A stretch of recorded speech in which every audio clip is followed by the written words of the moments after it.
Shalom Aleichem, my dear brothers and sisters. Today I want to talk to you about the hijab, and this video is actually more directed towards our Jewish sisters. This video is especially for you. And what I wanted to say about this is that the way the Jews wear their head covering, the married woman, because it's required according to the Jewish law for a married woman to cover her hair. The way the Jewish women cover their hair is basically they take like a scarf and they put it, on their head and they tie it behind their head. And therefore, it kind of goes around here, and sometimes the ears are visible and the cheeks are exposed and the neck is exposed. And even though, from the perspective of the law, this is maybe, allowed, good enough, I would say, but I would really urge that the best way, I think, to put on the head covering is the way the Muslims do, what they call the hijab.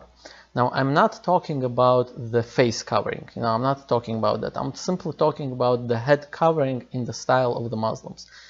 And the reason for that is because the way they cover their hair is basically they put the scarf, but instead of going to the back, they go down over here and they tie it somehow around where the neck is covered and the cheeks are covered and the ears are covered. And this is better for a few reasons. One reason is because the way, if you just cover the hair, with tying it in the back, basically your neck is exposed, and if let's say you have a shirt with a zipper or buttons, that could accidentally get unzipped or unbuttoned, and obviously that would be improper and immodest. But with the way the hijab, the Muslims wear the hijab, is basically they cover their neck, and therefore it's impossible for the neck to get exposed. Or for the chest. That's one reason. Second reason is that the way the Jewish women currently usually wear their head covering is tying in the back.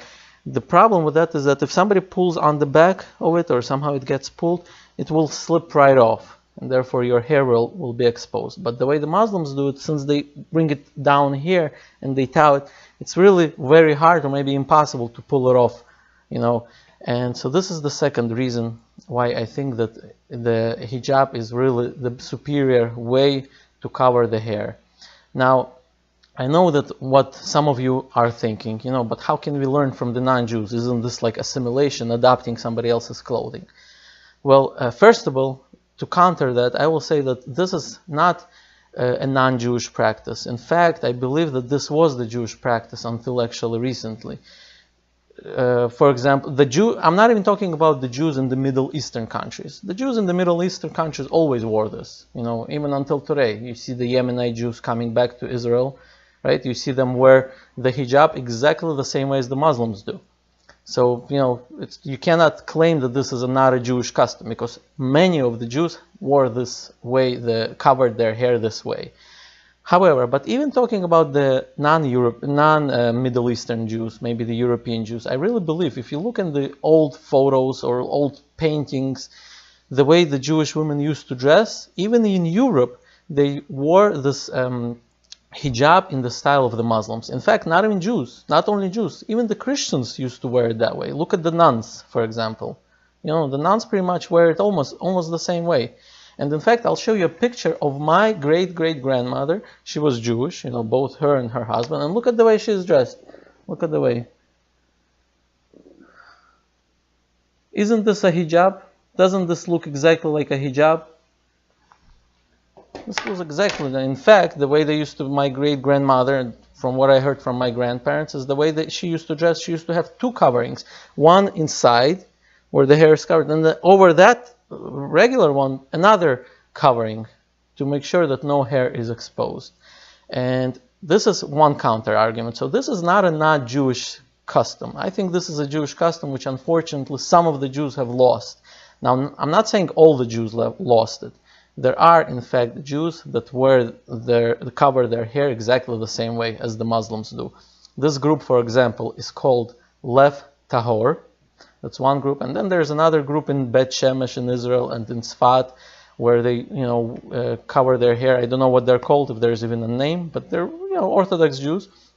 The women cover their hair completely, and some even cover their faces, which I'm not even talking about, but some Jews even cover their faces. So it's right now I think it's hard to say that this is not a Jewish custom and therefore we cannot follow it. However, I'll give you another claim, and another claim is that when it comes to good things, even if these good things are done by non-Jews, I see absolutely nothing wrong with adopting them and doing them. In fact, we can see this in the Gemara, the Talmud. The Talmud gives us two examples. The Talmud says in the Avodah Zarah, page 24a, it gives us an example how a non-Jew respected his father. His name was Dama ben Natina, Dama the son of Natina. And he respected his father to great extent. And the Talmud says we can learn from him. So here we see that we can learn from non-Jews when it comes to good things. Good things, what I mean by good things, things that are in line with the Torah. The Torah tells us to respect our parents, and therefore if non-Jews do certain things where the respect for the parents is superior, we should learn from that. There's nothing wrong with that. And I'll give you another example. This is more related to actually what I'm saying, I think. The Talmud in the Moed Katan 24a, it's interesting that God sometimes gives us certain hints, but it's interesting that both of these sources are on the same page and even on the same side of the page, but from different volumes. One is the Avodah Zarah and another one is Moed Katan. But anyways, so in the Talmud of Moed Katan 24a, the first side of the page, it says that the way Jews are supposed to wear their talit, which is like a prayer shawl that we wear in the mornings, is in the style of the Ishmaelites, meaning in the style of the Arabs. So here's another case where the Talmud learns the way certain things, the way the clothing, meaning the talit, is supposed to be worn for the Jews, is in the way of the Ishmaelites, of the Arabs. And therefore, I see absolutely nothing wrong with Jews adopting a custom that is in line with the Torah and that is superior to the way the Jews do. And so I really hope that you will take this to the heart. And I know that this is hard. I personally heard from somebody that, she said that, I agree that this is the best way to cover yourself up. But since nobody does it among the Jews, it's a different style. It's really hard to be like a white raven, white raven, meaning everybody's doing one thing and then you're going to stand out. And it's really hard. And I agree, it could be hard. And but you got to remember that the harder things are, the more reward Hashem is going to give you. And not only that, if you start this trend, you begin to wear, you begin to cover your hair the appropriate way. You begin to start this trend, and somebody may follow, and then somebody else may follow. You will receive all the zchut, all the zchuyot of all the other women that will follow you and that will adopt the correct custom, and they will follow you. You will receive all the merit that for their performance as well, and Hashem will bless you. And I really hope that our Jewish sisters will take this to the heart. Thank you for watching.